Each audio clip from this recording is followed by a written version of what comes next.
از قضا روزه اگر ای حاکمی این شهر شوم، خونی یک مست بر صد شیخ برابر نکنم. در بری کعبه دو میخانه بینا خواهم کرد، تا نگویند تیرانداز زی خدا بخبرند.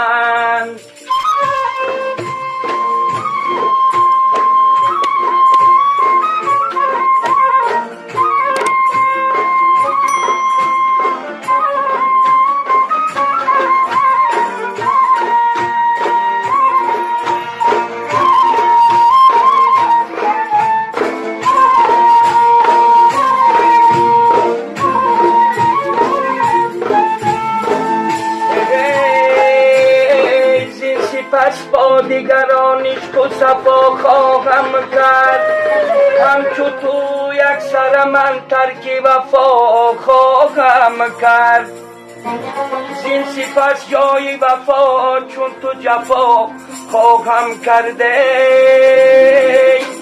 گرچه سجاده و تسبیح و رضا خواهم کرد. گذر از کوی تو چون بادی صبا خواهم کرد.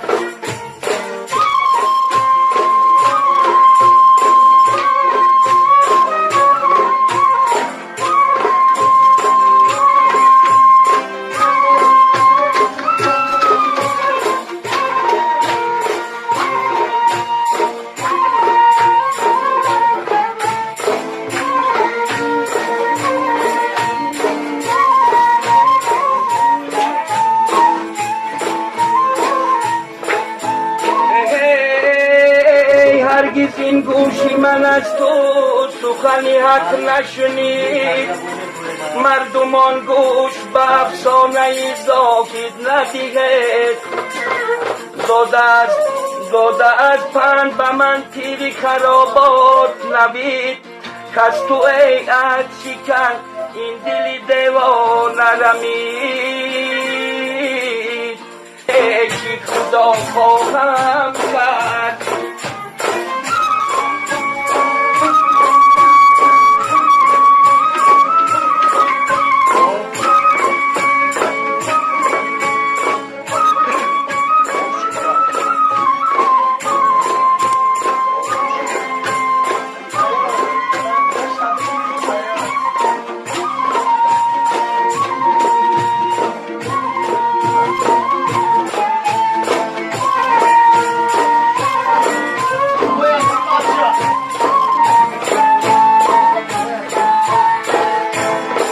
حکمت همه را خواندم و دیدم به عیان، بحری هر قدر دوا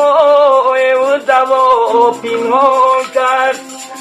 نسخه دردی من این باده نوبست بدان، کس طبیبان جفا و نگرانم مدام.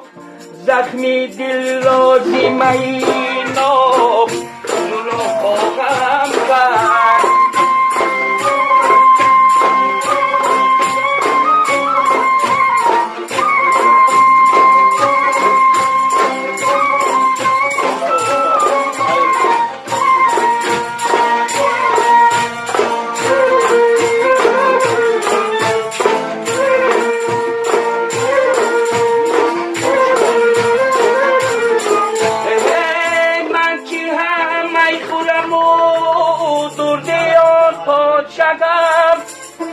بهتران است که این شب به همانجا بیروم، سیر خود بر در خمخانه آن شام نهم.